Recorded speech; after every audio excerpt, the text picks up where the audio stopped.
మనం ప్రస్తుతం Nagar Kurnool MLA camp ఆఫీస్లో ఉన్నాం. నా పక్కన ఎమ్మెల్యే రాజేష్ రెడ్డి గారు ఉన్నారు, కూచుకుల రాజేష్ రెడ్డి గారు. సో ఒకవైపున ఇక్కడి నుంచి ఒక 100 మీటర్ల దూరంలో ఒక భారీ ధర్నా జరుగుతున్నది, దీక్ష జరుగుతున్నది. 2 నెలల పసికందు చనిపోయిన ఘటన రాష్ట్రం అంతా షేక్ చేస్తున్నది. సో ఎమ్మెల్యే గారితో ఒక్కసారి మనం మాట్లాడదాం. నా ముందు జర్నలిస్టులు ఇంకా చాలామంది ఉన్నారు, వాళ్ళు కూడా క్వశ్చన్స్ అడుగుతారు. సో ఎమ్మెల్యే గారు ఈ ఘటన మీద ఏమంటారో చూద్దాం. నమస్తే ఎమ్మెల్యే గారు. నమస్తే. సో ఇంతవరకు మీరు దీక్షా స్థలానికి వెళ్ళనట్టున్నారు, కారణం ఏంటి, ఎందుకు ఇంకా వెళ్ళలేదు? దీక్షా స్థలానికి అంటే ముందుగా నేను 19 రోజే నా జాతరకు వెళ్ళడం జరిగింది, కళ్యాణానికి వెళ్ళడం జరిగింది. 18 నైటు సంఘటన జరిగినట్టు కూడా ఎవరికి తెలియదు. 28 రోజు కూడా మాకెవరికి ఏం తెలియదు. 21st రోజు మధ్యాహ్నం తర్వాత ఇట్లా పాప చనిపోయింది గొడవల అని చెప్పడం జరిగిన వెంటనే నేను మా అధికారులకు, పోలీసు వాళ్ళకి ఫోన్ చేయడం జరిగింది. ఇంతకుముందు ఛానల్ వాళ్ళకు కూడా నేను చెప్పడం జరిగింది. ఏమన్నా కానీ పసికందు దురదృష్టకరం, బాధాకరమైన ఇది. 2 నెలల పాప చనిపోవడము, చంపబడ్డది అని మనకు తెలుస్తూ ఉంది. కాబట్టి ఎవరైనా సరే వాళ్ళని అరెస్ట్ చేయాలని చెప్పడం నేను మీడియా ద్వారా కూడా చెప్పడం జరిగింది. అది కూడా వైరల్ అయింది. దాని తర్వాత 8 మందిని తీసుకొచ్చి కూర్చోబెట్టడం జరిగింది. నేనన్నా మా పార్టీ అయినా సరే, ఏ పార్టీ అయినా సరే, ఎవరైనా సరే వాళ్ళని మాత్రం అరెస్ట్ చేయడం కంపల్సరీ, బెనిఫిట్ ఆఫ్ డౌట్ కింద.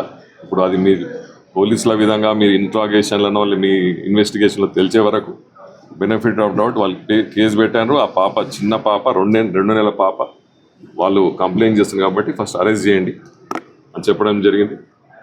దాని తర్వాతనే వాళ్ళని నైట్ వాళ్ళని అరెస్ట్ చేయడం జరిగింది. దాని తర్వాత ఘటనా స్థలానికి నేను నెక్స్ట్ డే హైదరాబాద్ వెళ్ళిపోయిన తర్వాత అన్ని సంఘాల వారిగా వచ్చి ఆడ ధర్నాలు చేయడం జరిగింది.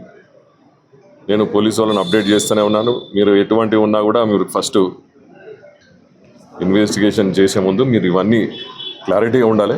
ఎటువంటి సంఘటన జరిగిందో, ఏం జరిగినా కూడా పాప చనిపోయిన దురదృష్టం, మనం దాన్ని బేస్ చేసుకొని మనం నడవాలని చెప్పడం జరిగింది. సో ముఖ్యమంత్రి గారు మీకు ఇంతవరకు ఏమైనా ఫోన్ చేసి ఏం జరిగిందని కనుక్కునే ప్రయత్నం ఏమైనా చేశారా? ముఖ్యమంత్రి గారికి ఆల్రెడీ అప్డేట్ చేయడం జరిగింది త్రూ, నాకు తెలిసి అధికార పరంగా కానీ అందరికీ. నేను కూడా వారి సీఎంఓ కూడా చెప్పడం జరిగింది నేను ఇలా ఉందని. పర్సనల్గా అయితే నేను సీఎం గారితో మాట్లాడాను. పోలీసులు అసలు పాప అక్కడ లేదు అని చెప్పేసి నేను డిఎస్పీ మాట్లాడారు. ఈరోజు బయటపడుతున్న వీడియోలో పాప అక్కడే ఉన్నట్టు చాలా క్లియర్ కనబడతాం. పాప తల్లి సంఘటన అది నాది ఇప్పుడే చూస్తున్నాను ఆ వీడియో. ఇప్పుడే అబద్ధాలు ఆడటం వెనకాల ఏమన్నా కుట్రలు ఉన్నాయా? అసలు ఏంటి, కావాలని ఇట్లా బ్లేమ్ చేయడం ఎందుకు? అది పోలీసు వాళ్ళు ఎందుకు బ్లేమ్ చేస్తున్నారు అనేది వాళ్ళ ఇన్వెస్టిగేషన్ నడుస్తుంది. నేను అందులో ఇన్వాల్వ్ కావడానికి లేదు. ఎందుకంటే నేను ఎవరితో పోలీసు వాళ్ళతో మాట్లాడినా అధికారికంగా నేనేమన్నా వాళ్ళని ఒత్తిడి పెట్టినట్టు బాగుండదని నేను అసలు పోలీసు వాళ్ళతోటి నేను ఈ విషయంలో ఫస్ట్ డే మాట్లాడి ఫస్ట్ అయితే బెనిఫిట్ ఆఫ్ డౌట్ కింద ఎవరైతే మీద కంప్లైంట్ వచ్చిందో వాళ్ళని అరెస్ట్ చేయమని చెప్పడం జరిగింది. కానీ ఎటువంటి ఒత్తిళ్ళు, వాళ్ళని ఇన్వెస్టిగేషన్లు మీ ఇన్వెస్టిగేషన్ మీరు చేసుకోండి కానీ ఫస్ట్ అయితే చేయడం జరిగింది. ఆ ఒత్తిళ్ళు మళ్ళీ వాళ్ళకి తెలవాలి, అది నాకు సంబంధం ఉండదు కదా. రాజేష్ రెడ్డి గారి ప్రెజర్ ఏమన్నా ఉందా పోలీసుల మీద? ఎటువంటి ప్రెజర్ లేదు. మేము పెడితే నేను పెట్టాలి, లేకపోతే ఇంకా పైనుంచి రావాలి. కానీ నేను ఒక ఒత్తిడి పెట్టలేదు. ఇప్పుడే ఆ వీడియో కూడా చూస్తూ ఉన్నాను. ఆ వీడియోలో కూడా వాళ్ళు అదే చెప్తా ఉన్నారు, ఆ పిల్లాడు వచ్చి మొత్తుకుంటా ఉంది, నేను ఇప్పుడే బస్సు దిగి వచ్చాను అని. ఇప్పుడే నాకు కూడా ఎవరో చెప్పారు ఈ కొత్త వీడియో రిలీజ్ అయిందంటే. నేను ఇప్పుడే వస్తూ కార్లో చూస్తే అందులో ఆ పిల్ల కూడా, ఆ పోలీసు వాళ్ళు ఉన్నారు అందులో, ఆ కోకోనట్ రూమ్లో. ఆడ ఆ పాప కూడా, అన్న నేను ఇప్పుడే గొడవ ఎత్తుంటే నేను ఇప్పుడే వచ్చాను ఇడికి, నేను బస్సు దిగి డైరెక్ట్ ఇడికే వస్తున్నాను, గొడవ ఎత్తుందని అని చెప్పడం కూడా అలా కింద ఎవరో మెన్షన్ చేశారు సోషల్ మీడియాలో. అది ఇప్పుడే చూడడం జరిగింది, అది కొత్త వీడియో. ఎస్పీ తన నోట్లో ఏం పెట్టాడంటే భార్యాభర్తలకి గతంలో కూడా గొడవలు ఉన్నాయని ఒక లైన్ రాశాడు. అవసరం ఏముంది? పోలీసులు దాన్ని ఇంకా అనుమానాలు పెంచడం తప్ప ఇంకా అందులో అనుమానమే కలుగుతుంది కదా. ఎప్పుడో పాత గొడవ ఏదన్నా ఉండొచ్చు భార్యాభర్తల మధ్య, దాన్ని ఈ ప్రెస్ నోట్లో పెట్టడం ఏంటి? ప్రెస్ నోట్ ఇప్పుడే వచ్చిందని నేను ఇంకా చూడలేదు, ఇప్పుడే చూస్తూ ఉన్నాను. ఇంకా నేను ఇప్పుడే వచ్చిన ప్రెస్ నోట్ చూసి నేను ఎందుకంటే ఎస్పీ గారితో మాట్లాడలేదు, డిఎస్పీ గారితో మాట్లాడలేదు. ఇంకా మాట్లాడితే నాకు కూడా కొంచెం క్లారిటీ వస్తుంది అసలు ఏంది ఈ కేసులో ఏమవుతుంది అని. సో ఇక్కడ రాజేష్ రెడ్డి ఉన్నాడు, అక్కడ రేవంత్ రెడ్డి ఉన్నాడు. సంఘటన కారణమైన వాళ్ళంతా రెడ్లే కాబట్టి ప్రెషర్ ఉన్నది అన్న ఒక బలమైన ఆరోపణ బయట వినబడుతున్నది. ఇప్పుడు ఇప్పుడు ఎవరు నాయకులు వచ్చినా కూడా ఇదే అంశాన్ని ప్రధానంగా ప్రస్తావిస్తున్నారు. అదే తప్పండి. నేను నా పక్కన ఉంటే మీరు ఇక్కడ చూస్తే నేను చుట్టూ కింద ఉన్నా నా పక్క ఉన్నా అన్ని కులాల వారు ఉంటారు. రెడ్ల కంటే ఎక్కువ అన్ని కులాల వారే ఎక్కువ ఉంటారు నా చుట్టూ. ఓకే. ప్లస్ నేను డాక్టర్ను, నా 10 ఏళ్ళు ప్రాక్టీస్ చేసి డాక్టర్ అన్నప్పుడు నేను ఓన్లీ రెడ్లనే చూస్తా లేకపోతే ఇంకొని చూడడానికి కాదు కదా. నేను హాస్టల్లో పెరిగినవాడిని. ఆ ఫీలింగే నాదే లేదు. అది ఎవరిని అడిగినా చెప్తారు టౌన్లో. ఇప్పటికీ నాకు ఆ పేరు వచ్చింది, అందరితో బాగుంటాడు, ఎక్కడ పోయినా అందరితో ఉంటాడు, అందరితో తింటాడు అని. అటువంటి ఫీలింగ్ లేదు. మీరు మొన్న కూడా ఒక అతను ఎవరు సిగ్నల్ టీవీ అతను నాకు ఫోన్లో మాట్లాడాడు. ఆ టీవీ అది కూడా యూట్యూబ్లో ఉంది. నేను బెనిఫిట్ అవడం అరెస్ట్ చేయండి, వాళ్ళు నా పార్టీ అయినా ఎవరైనా సరే ఫస్ట్ ఆ పాప చనిపోయింది, వాళ్ళని అరెస్ట్ చేయాల్సిందే అని నేను చెప్పడం జరిగింది 3 days బ్యాక్. అంటే రెడ్డిలు కావడం వలన అరెస్టులు కావట్లేదు, ఇంత లేట్ అవుతుంది అనేది బయట ఆరోపణ, ప్రధానంగా వినబడుతున్న ఆరోపణ అది ఒకటే సార్. అదే వినిపిస్తుంది. నేను నా వీడియోలో ముందే నేను మన ఎవరో సిగ్నల్ టీవీ ఎవరు ఫోన్ చేశారు నాకు. ఓకే. చేస్తే అది యూట్యూబ్లో కూడా వచ్చింది మొన్న 3 days బ్యాక్. నేను సీరియస్ చెప్పడం, బెనిఫిట్ ఆఫ్ డౌట్, పాప చనిపోయింది, దురదృష్టకరం, బడుగు బలైన వర్గాలకు సంబంధించిన పాప కాబట్టి మీరు ఫస్ట్ అరెస్ట్ చేయండి. మీ ఇన్వెస్టిగేషన్ తర్వాత ఫస్ట్ అరెస్ట్ చేయండి. వాళ్ళు కాంగ్రెస్ వాళ్ళ, నా మిత్రుల అని చూడకండి, ఫస్ట్ అరెస్ట్ చేయండి అని చెప్పడం అది మీరు యూట్యూబ్లో చూడొచ్చు. ప్లస్ చాలామంది వాళ్ళు నా చుట్టాలు, కొట్టిన వాళ్ళు నా చుట్టాలు అని నన్ను కలుపుతున్నారు. అంటే కాంగ్రెస్ ఎక్కడ లేదు. అందులో సంతోష్ రెడ్డి అని ఒక ఆయన ఉన్నాడు, ఆయన చుట్టమని ఆయన అసలు 8-9 మందిలో అక్యూజ్ చేయలేడు. ఆయన మాజీ ఎంపీటీసీ తుకారాం రెడ్డి మాకు చుట్టమేం కాదు, మా కాంగ్రెస్ పార్టీ సర్పంచ్ తుకారాం రెడ్డి. సో ఎక్కడైనా ఊర్లో సర్పంచ్ కాబట్టి రేపు పొద్దున ఉపయోగపడతాడని లైన్ లో ఏమైనా కొంత కన్సర్న్ చూపించే ప్రయత్నం అటువంటిది ఏం లేదు. మీరు పోలీసులను అడగొచ్చు, లేకపోతే మీరు అధికారులను అడగొచ్చు. ఎవరి మీద ఎటువంటి ఒత్తిడి ఇప్పటిదాకా పెట్టినట్టు నేను ఈ 2 ఏళ్లలో అసలు పోలీస్ స్టేషన్లో కేసులు చెప్పడమే తక్కువ. ఎవరైనా ఉంటే కాంప్రమైజ్ చెప్తా, కానీ ఎవరిని కూడా కేసులు చేసి అరాచకం పెట్టడం సాంప్రదాయమే లేదు మా దగ్గర. అంటే నేను డిఎస్పీ గారు మాట్లాడుతూ పాప లేదు అని చెప్పేసి ఒక యూట్యూబ్ ఛానల్కి ఇంటర్వ్యూ ఇచ్చారు. అవును. సో ఇప్పుడు ఆ పాప ఉందని వీడియోలు బయటకు వచ్చినాయి. ఆయన మీద ఏమైనా చర్యలు ఉండే అవకాశాలు ఉంటాయి? అందులో బయటపడితే తప్పకుండా వాళ్ళ డిపార్ట్మెంట్ చూసుకోవాలి. అదే చెప్తున్నా. ఇప్పుడు ఆ కింద కూడా అందులో కూడా చెప్తా ఉంది ఎవరికో ఆ లేడీ, ఆ పోలీసు వచ్చిన తర్వాత వచ్చిన వీడియో ఇప్పుడు రిలీజ్ అయింది, ఇప్పుడే చూశాను, కార్లో వస్తూ చూశాను. అందులో ఏముందంటే ఆమె అంటుంది, అన్న గొడవ అవుతున్నందుకు నేను ఇప్పుడే బస్సు దిగి గురికొచ్చిన అన్న అని అందులో వాయిస్ ఉంది. దాన్ని ఎవరో మెన్షన్ చేశారు కింద. సో అందుకే క్లియర్గా అంటే అందులో వస్తుంది, నేను ఇప్పుడే గొడవ అయినాక అప్పటికి పోలీసులు వచ్చిన తర్వాత ఆమె వచ్చింది అని అందులో పెట్టినట్టు కనిపిస్తూ ఉంది. అందులో రాష్ట్రం అంతా ఇంత సంచలనంగా మారినటువంటి కేసు మీకు 100 మీటర్ల దూరంలో ఇక్కడ ఇంత పెద్ద ప్రొటెస్ట్ జరుగుతూ ఉంటే ఎందుకు పోతలేదు? అంటే ప్రొటెస్ట్ పోయి ఇప్పుడు మేము చేయాల్సింది చేస్తూనే ఉన్నాం. అట్లీస్ట్ బాధితులకు భరోసానన్నా కల్పించి మేము ఉన్నామని చెప్పి భరోసా ఎందుకు? మేము ఉన్నామని ప్రభుత్వం ద్వారా చెప్పినాము. మొన్ననే మా కలెక్టర్ గారు కూడా ఆయనకు డబుల్ బెడ్రూమ్ ఇల్లు కానీ 1 lakh rupees చెక్ ఇవ్వడం జరిగింది. ఇవన్నీ అధికారికంగా మేము చేయండి జరగదు కదా. ఆడ నాకు సంబంధం లేకుండానే నన్ను తిడుతూ ఉన్నారు. నేను నా ఇన్వాల్వ్మెంట్ లేకుండానే ఒకడు లంగ కొడుకు అంటాడు, వాడు దొంగ కొడుకు అంటున్నారు, నన్ను అంటున్నాడు. ఇక పోయి ఆడ మళ్ళీ ఇంకా నేను తిట్టించుకోవాల్సి తప్పితే నేనేం ఆడ చేయాల్సింది ఏం లేదు. నేను చేయాల్సింది ఆ బాధితులకు చేయాల్సింది తప్పకుండా నేను చేస్తున్నాను. ఇప్పుడు సమస్య పరిష్కారం దిశగా ముందుకు వెళ్తుంది వ్యవహారం అని మీకు అనిపిస్తుందా? మాకైతే అనిపించట్లేదు. సొల్యూషన్ దిశగా, లేకపోతే వాళ్ళకి భరోసా ఇచ్చి వాళ్ళని పరిష్కారం దిశగా కేసుని బలోపేతం చేసి వాళ్ళకి భరోసా కల్పించే దిశగా ప్రయత్నం అయితే జరుగుతుంది. అంటే ఇప్పుడు వాళ్ళ పోలీసుల అధికారికంగా వాళ్ళ డిపార్ట్మెంట్ తోడు ఏం చేస్తున్నారో నాకు అనవసరం. వాళ్ళ బాధితులకు సంబంధించిన హామీలు కానీ, నేను ప్రభుత్వం ద్వారా ఇవ్వాల్సిన హామీలు కానీ, వాళ్ళకి డబుల్ బెడ్రూమ్ ఇల్లు కానీ, వాళ్ళకి చెక్ కానీ, వాళ్ళకి సంబంధించి ఇప్పుడు చనిపోయింది పాప, ఆ పాపని తెలియదు కానీ కావాల్సిన వాళ్ళకు రిమాండ్ చేయాల్సిన అవి పోలీసులకు రిమాండ్ చేయాల్సిన అంటే ఎవరైతే అక్యూజ్డ్ ఉన్నారో వాళ్ళ కేసుకు సంబంధించిన కానీ అటువంటివి మేము గట్టి చేసే ప్రయత్నం చేస్తాం. కానీ ఇక డిపార్ట్మెంట్కి ఇన్వాల్వ్ కావాల్సిన అవసరం మాకు లేదు. క్యాస్ట్ సర్టిఫికేట్ తేవడానికి 4-5 రోజులు పడుతుందా సార్? ఎంఆర్ఓకి నివేదించినాము, ఇంకా అది రాలేదు, వస్తుంది అని అంటుంది. ఆమె ఎస్సీ అని ఆమె అంటున్నది. ఆమె క్యాస్ట్కి సంబంధించి SC ST పెట్టడానికి ఇంకా క్యాస్ట్ సర్టిఫికేట్ మాకు క్లారిఫికేషన్ రాలేదు అంటున్నాడు ఎస్పీ కానీ డిఎస్పీ కానీ. వీళ్ళు అది నాకు క్లారిటీ లేదు. సిస్టమ్ చాలా అది నాకు క్లారిటీ లేదు దాని గురించి. నియోజకవర్గంలో ఏం జరిగినా మీ ఆధీనంలోనే జరుగుతుందనే పేరు వస్తుంది. మీరు ఎందుకు ఇంత అంటే క్లారిటీ లేదంటే? అంటే ఇప్పుడు ఆమె కాస్ట్ సర్టిఫికేట్ ఇవ్వలేదంటే ఆమెది ఇక్కడ కాదంటే ఆమెది ఇక్కడ ఎక్కడైనా ఇప్పుడు గ్రామానికి ఇప్పుడు ఒక కాల్ చేసి ఇప్పుడు పలానా ఏ క్యాస్ట్ అంటే వాళ్ళని చెప్పగలుగుతారు. ఇప్పుడు వ్యవస్థ మీ చేతిలో ఉంది. హస్బెండ్ ఉంది, అబ్బాయిది ఉంది, ఆమెది ఇప్పుడు క్లారిటీ లేదు. ఆమె ఎక్కడి నుంచో కూడా సగం మందికి తెలియదు. ఆమె ఇంకో కొంతమంది ఏమో ఆంధ్ర అంటారు, కొంతమంది ఏమో ఆమె నవాబ్పేట మండలం అంటున్నారు. మొగుడు పిల్లలు కొట్టుకున్న విషయము ఎస్పీ గారికి బాగానే తెలిసింది కానీ ఈ విషయం తెలియలేదంటారా సార్? ఇది ఇప్పుడు మీరు చెప్తున్నా, నేను report సంవత్సరం చూడలేదు కింద ఇంకా. ప్రెగ్నెంట్ ఉన్నప్పుడు కొట్టుకున్న విషయాలు పోయినాయి అది మీరు కానీ కాదు, మీరు ఎస్పీని అడగాల. నేను ఇంకా రిపోర్ట్ చూడలేదు.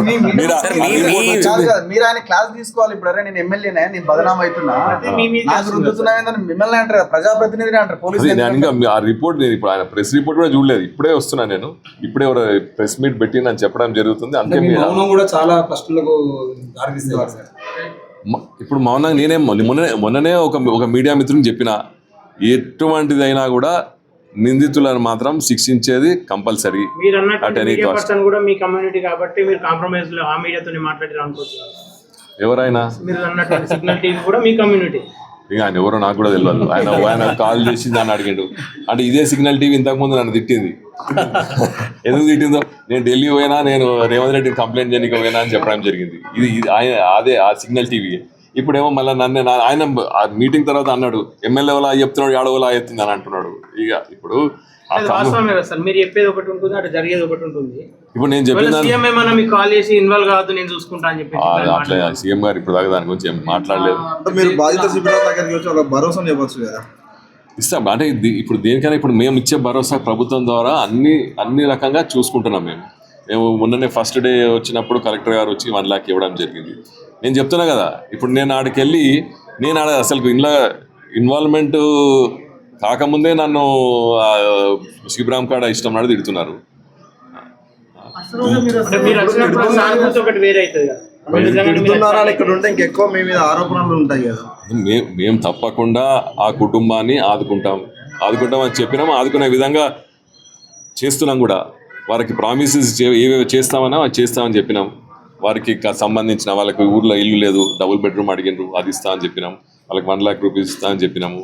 వాళ్ళకి ఇంకా మెడికల్ కాలేజ్లో వాళ్ళకన్నా, వాళ్ళ ఫ్యామిలీ మెంబర్స్ కన్నా, ఆమె కన్నా జాబ్ ఇప్పిస్తా అని చెప్పినాము. ఇవన్నీ కూడా జరుగుతున్నాయి. ఇవన్నీ చెప్పారు కదా సార్ మీరు. కానీ ఆ నిందితులు ఎవరైతున్నారో వాళ్ళని కఠినంగా శిక్షించాలి అని తొందరగా జైలుకి పంపించే ప్రయత్నాలు చేయాలని ఎందుకు చెప్పట్లేదు? ఇప్పుడు ముగ్గురేమో ఆల్రెడీ రిమాండ్ లో ఉన్నారు, మహబూబ్నగర్ జైల్లో ఉన్నారు. ఇంకా 4-5 పరారీలు ఉన్నారు. వాళ్ళని ఫస్ట్ తీసుకొచ్చి కూర్చోబెట్టండి అని చెప్పడం జరిగింది ఆల్రెడీ వాళ్ళకి. అది పోలీస్ జాబ్. నేనైతే వాళ్ళని ఏ జాబ్ అయినా మీకు తెలియకుండా జరగదు కదా సార్. ఏది మీ రెడ్డిలు కాబట్టి మీరు కాపాడుకుంటున్నట్టు అనిపిస్తుంది. మీరు మళ్ళీ కులంగా తీయకండి. అది అందుకేనా సార్ అక్కడ ఉన్న సీసీ కెమెరాలు కూడా, గుడిలో ఉన్న సీసీ కెమెరాలు కూడా అక్కడ లేకుండా మాయం చేశారు. ఇప్పుడు ఏ విధంగా చూడాలి? నాకు తెలిసినంత వరకు గుడిలో సీసీ కెమెరాలు లేవు. అది ఆ జాతర సంవత్సరానికి ఒక్కసారి అవుతుంది. 20,000 మంది వచ్చే గుడికి సీసీ కెమెరాలు లేవంటే ఎవరు నమ్ముతారు సార్? అరే నేను చెప్పేది వింటారా లేదా? అది నేను వచ్చిన తర్వాత ఇది 3వ జాతర. ఆ జాతరకు ఆ గుడికి మెట్లేయించింది నేను. అది యాదవుల కులానికి సంబంధించిన జాతర. అది వచ్చిన తర్వాత నేను దానికి మెట్లు వేయించిన, నేను దానికి రోడ్ వేయించిన. దానికి ఇప్పుడు ఆ జాతరకు ఆ గుడికాడికి పోయేది సంవత్సరానికి. ఈ జాతర ఉన్నప్పుడే పోతారు. అది గుడికి కొంచెం దూరంగా ఉంటది. మీరు చూసారో లేదు? ఒకటి లేవు కాదు సార్. ఇప్పుడు కొబ్బరికాయ 50 రూపాయలు పెట్టి ఎవరైతే కొనుక్కుంటారో, కొబ్బరికాయ కొన్న వాళ్ళే దర్శనం చేసుకోవాలని రూల్ ఏమైనా ఉంది అక్కడ? మరి అక్కడ ఫ్లెక్సీ ఎందుకు పెట్టారు? బోర్డు ఎందుకు పెట్టారు అక్కడ? కొబ్బరికాయ కొనుక్కున్న వాళ్ళు పోతారు అని పెట్టింది. కానీ కొబ్బరికాయకు ఒకరికే అనుమతి అని ఉంది. కింద లైన్ చాలా క్లియర్ గా రాసినారు. నాకు తెలిసినంత వరకు అటువంటిది ఏం లేదు. జాబ్ ఇస్తాము, కావాల్సిన అన్ని ఇస్తాము అని చెప్పేసి మీరు అంటున్నారు, కలెక్టర్ అంటున్నారు. అసలు పాప అక్కడ హత్య చేయబడలేదు అని చెప్పేసి పోలీసులు అంటున్నారు. ఆ హత్య చేయబడినప్పుడు అసలు ఆ కేసులు వాళ్ళు లేనప్పుడు మరి ఇవన్నీ ఇవ్వాల్సినటువంటి అవసరం ఏమున్నది? అదే చెప్తున్నాం కదా, అది 100% రెండు వర్షన్స్ సెట్ అవుతుంది కదా సార్. ఇప్పుడు నిజంగానే అక్కడ హత్య చేయబడ్డదంటే మీరు అన్నట్టు ఎట్టి పరిస్థితుల్లో పాప చనిపోయింది కదా, ఆ ఫ్యామిలీని అయితే మనం ఆదుకోవాలి కదా. ఇదంతా ఇష్టపడదాం. వాళ్ళ పాప అయితే చనిపోయింది కదా. ఇప్పుడు వాళ్ళ హత్య చేయబడ్డదా అంతా వాళ్ళు అధికారులు పోలీసులు చూసుకుంటారు. కానీ పాప చనిపోయినందుకు ఆ ఫ్యామిలీకి అయితే మనం ఆదుకోవాలి కదా. నా వర్జన్ అయితే యాజ్ ఎమ్మెల్యే నేను డెఫినెట్లీ ఆ ఫ్యామిలీని మాత్రం ఐ టేక్ కేర్. ఇష్యూ జరుగుతుంటే డిఎస్పీ కేసును పక్కదో పట్టించే ప్రయత్నం చేస్తున్నారు కదా, అక్కడ అసలు పాపే లేదు అని చెప్పింది కదా. డిఎస్పీ మీద ఏమైనా యాక్షన్ తీసుకోమని ఎస్పీ గారికి ఏమైనా చెప్పగలుగుతారు? ఇప్పుడే రిపోర్ట్ వచ్చింది కదా.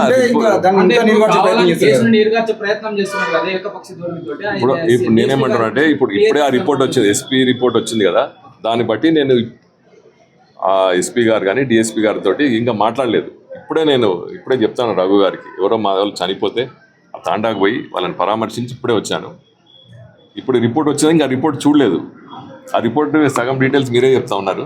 అది చూసిన తర్వాత నేను మళ్ళీ ఈవినింగ్ ఇప్పుడు కొంతసేపు అయినాక కానీ చాలా ఆలస్యం జరిగింది సార్, మీరు అక్కడికి వెళ్ళాలి. ఏదో ఇప్పుడు వెళ్తారా, రేపు పొద్దున వెళ్తారా? కమ్యూనిటీ వాళ్ళ ఫస్ట్ ఆమె ఆయన ఎవరు వస్తారు? నేను వస్తాను. నేను వాళ్ళను ఎట్లా పరామర్శించుకోవాలో నాకు మా ఐడియాస్ ఉన్నాయి, వాళ్ళని ఎట్లా కాపాడుకోవాలో ఉన్నాయి. ఈడ కుల విభేదాలు ఏం లేవు, అన్నీ మాకు సంబంధించి ఈ camp office open for all. ఇంతకుముందు ఈ క్యాంప్ ఆఫీస్లోకి ఎంటర్ కావాలంటేనే ఆ పర్మిషన్ అంట. ఇప్పుడు నా బెడ్రూమ్ దాకా అందరూ వస్తారు. ఆ కులం ఈ కులం అని కాదు, సగం మంది నాకు ఏ కులం కూడా మేము అడగము.